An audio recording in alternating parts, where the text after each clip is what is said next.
In this session, we will apply a three-pronged approach to course planning. Before we get started, I've put together a course mapping tool that you can use during and after the session to plan your online course. To access this document, open your MesaCTL Gmail, click on the course mapping tool link. You may need to make a copy and save the tool in your Google Drive, rename it to specify your course, and then you can edit the document. So if I click on this link, it's going to open the document in Google Drive. This course mapping document is a way for you to start to document and plan out your course. And the first section, there are course level outcomes, which we'll talk about in just a moment. And then it's broken into units or modules. So you have a space to put your module title, your module objectives, and then the materials, interactives, and assignments that you would use to evaluate student learning that you really could just list in these boxes. So as I unpack the presentation, we will dive more into this document. So the first thing that we consider in our three-pronged approach to your course design is, what do you teach? And the simple question is fairly loaded when we're considering all of the things that go into course design.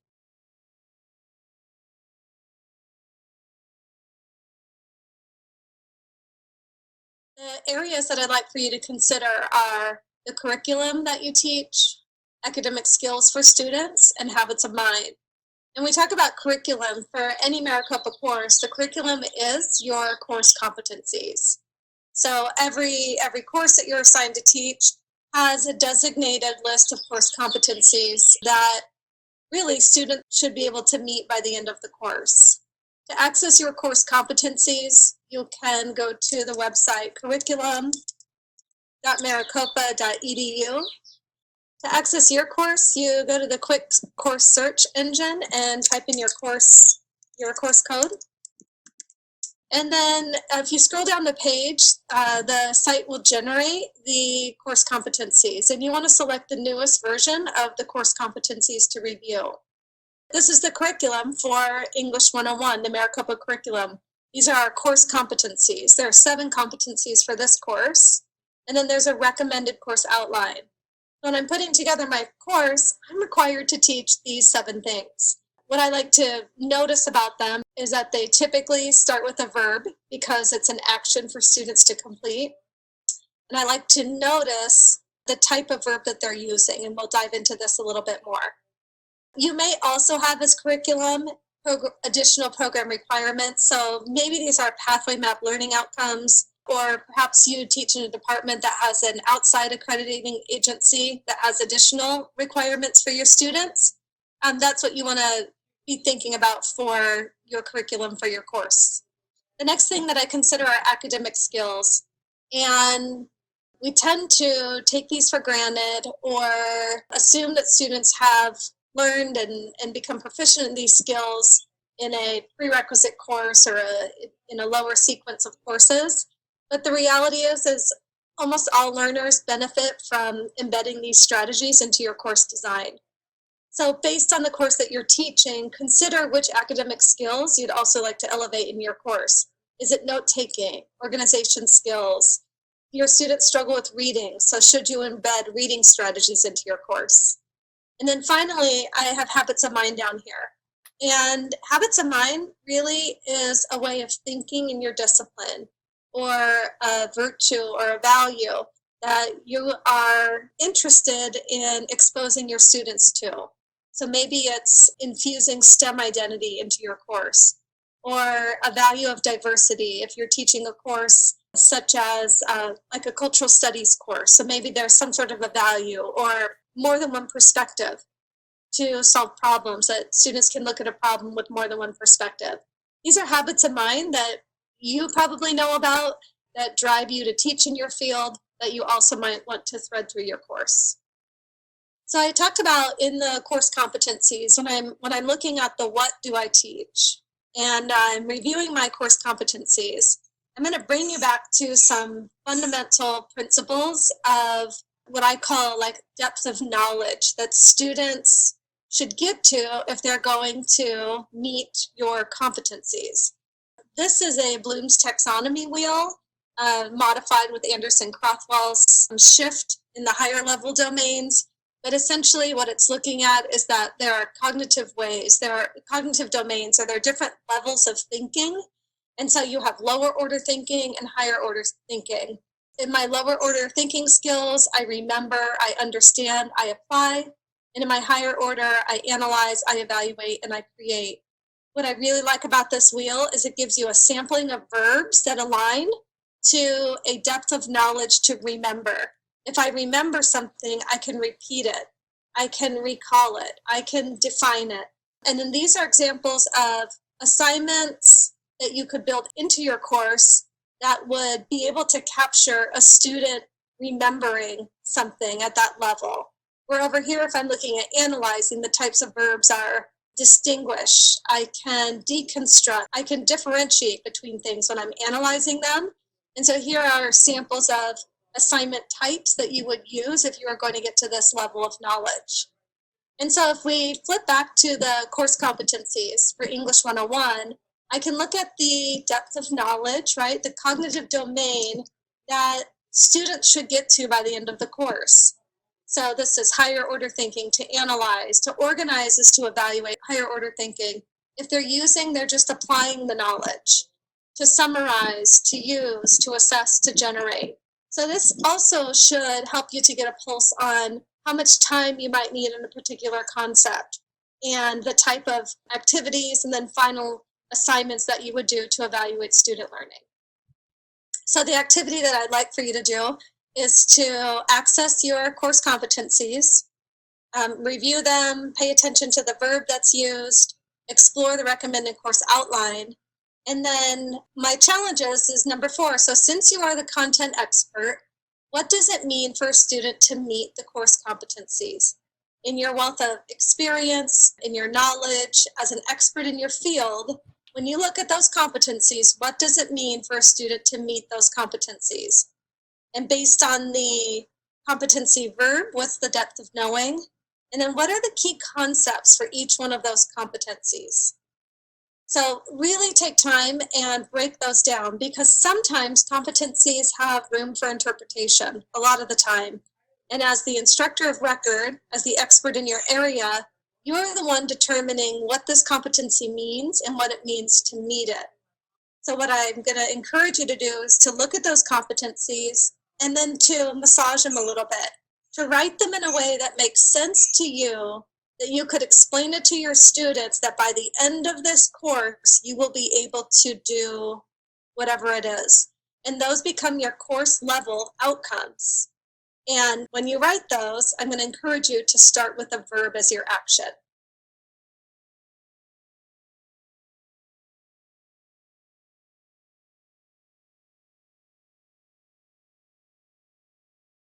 So you've explored your competencies a bit. You've brainstormed what students should be able to do by the end of your course.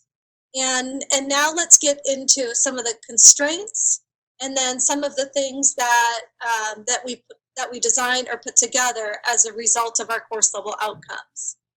So in regard to constraints, when you're designing a course and you're thinking about what do I teach, you need to consider your course duration and modality. For this purpose, the duration might be summer online, which is a 5-week course. Maybe you teach the same course once in a while as a 16-week course or an 8-week course. That is significant to what you put in your course and the outcomes that you have, your course level outcomes. Then another consideration that you should have is your modality. And so for this purpose, we're saying our modality is a fully online course. In other instances, you might be developing a hybrid course or an in-person course that's web enhanced, where students still turn the assignments in campus. These 2 things influence your course pacing, the amount of stuff that you're going to put into your course. So what is feasible for a student to absorb and retain in a 5-week period? If I'm designing a 5-week fully online course, what is the pacing of the course? What's the quantity of content or stuff that I'm going to put into my course? And how am I going to spread that out or cluster it together in a way that makes sense for students to absorb and retain it? And however you cluster that information, that becomes your course units, or in Canvas, in our online course design, we call these modules. You can use those words, interchange those words. So the pacing of my course influences my units. And it might be logical for you to say, this is a 5-week course, so I'm going to have 5 units. You're going to have to determine what that means for your course design and the course level outcomes that you desire for your students. And then this also, once I've determined my quantity of units I'm going to have in my course, I need to start thinking about, so now refining even more, what's the rhythm of this course going to be? What's the rhythm of each unit? What is the start date going to be? If you're going to have a discussion, do students always post by day 3? Do they post once or twice? Are you going to grade on Mondays or Tuesdays? And if so, if that's your grading day, your rhythm of the course, when you're giving feedback, how does that influence when the new assignment comes out? Or opportunities for revision for your students.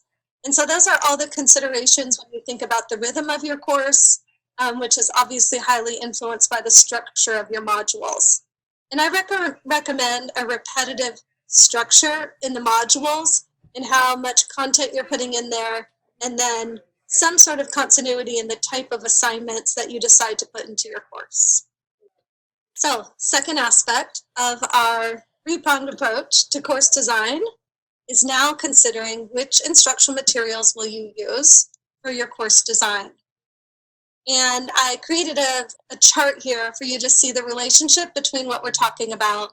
So you've looked at your course competencies, other program requirements, you've considered academic skills you want to teach and the habits of mind to draft your course level outcomes. And now you have determined kind of how you're going to cluster those outcomes into themes or units or modules. And in those, I have specific objectives that students should meet in each unit. And so I'm going to chisel down one unit and consider, what are the instructional materials? How are students going to interact with those materials? Because I can't just put the materials in Canvas and then have an assignment to evaluate their learning. A healthy learning process encourages students to get their hands dirty with the content, to ask questions, to make mistakes, and to clarify their understanding in a way that's low stakes or no stakes. So how do students interact with the materials in an intentional, meaningful way? And then which assignments are going to be used to evaluate student learning? So this gives you an overview to really think about the relationship, the alignment between all of these pieces. So we're thinking of our instructional materials now. I think there's 2 ways to do this. I can find instructional materials. I can think about maybe materials that you already have. Maybe you have a great PowerPoint and lecture that you typically do in your in-person class. And so now you want to take that slide deck, that PowerPoint, and you're going to screencast over it so that you can still lecture in a virtual environment. Maybe you already have a textbook. Maybe you're tired of your textbook and you want to find a new one. So based on what you said you were going to teach in each unit, which materials do you need to find? And I've linked 2 resources here. So the first resource was put together by MCC Library, and this is a research guide on open education resources. It gives you an idea of what these resources are. These are freely available resources that you can use in your course, not publisher materials, or I should say for-profit type of publisher materials. This is an overview if you're not familiar with OERs. What I really like about this page is the second button right here, Finding OER, because what they've put here are search engines so that you can find OERs. And then down here, there's a menu of tabs so that you can find completely open courses or textbooks. Maybe you find an OpenStax textbook for your course and you really like section 1.3 to teach in unit 2. Based on the license type, you might be able to copy and paste that right into Canvas, give OpenStax credit, and then you can edit it and make it your own. They also have images, videos, and music. The other resource that I linked here is simply our MCC Library EResources. MCC has a phenomenal library with all sorts of databases and resources. when I'm looking for online materials, I typically scroll down to the middle of the page and I click on this e-resources databases. Personally, I like to look at recommended e-resources because they're organized by subject.